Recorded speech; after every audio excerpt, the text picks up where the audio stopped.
of restaurants now will let you bring your own bottle. That's beer or booze. But before you make your reservations, Darlene Hill is here with tonight's bottom line. Darlene? Doesn't that sound good? Think about it. A restaurant that has your favorite beer, wine, or vodka, and the only thing you have to do is bring it with you. That's right, BYOB restaurants are hot. We've all heard how difficult it is for some owners to get a liquor license. So while they wait, they open their kitchen and tell us to bring the brew.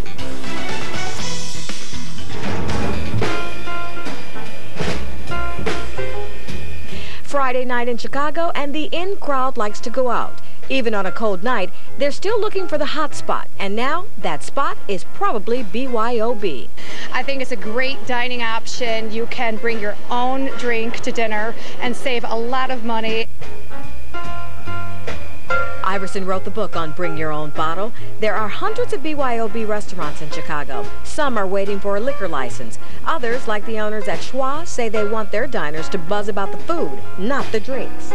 People can bring in, spend a little bit less on the wine and spend a little more money trying something they may not normally try, like white truffles or something. BYOBers say they like knowing that they paid $20 for a bottle of wine that might cost $60 or $70 if they bought it at the restaurant. Generally, the restaurant markup is about 4 times the retail bottle price. So the consumer can come again, get the great bottle of wine and not feel as though they've kind of been taken to the cleaners on the wine list.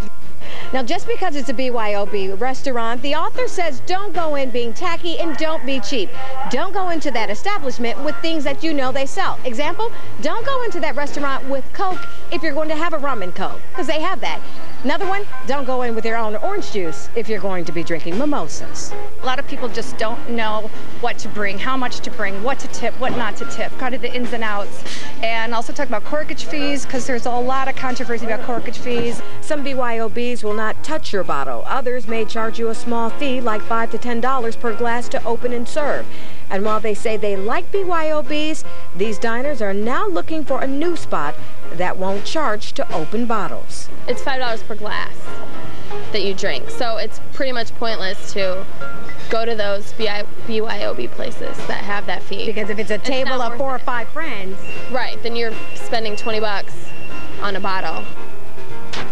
Now, some BYOB owners say the small fee they charge to open your bottle pays for the glasses they purchase so that you can enjoy that bottle of wine.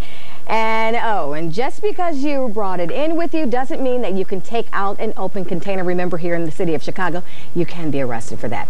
Now, if you'd like more information, check out this website, BYOBChicago.com. And that is the bottom line tonight. Interesting concept. I was surprised to find out there were so many BYOB restaurants in the Chicago area. And then you were talking about some up in the northern suburbs. Yeah, been there a few times, right? All over the place.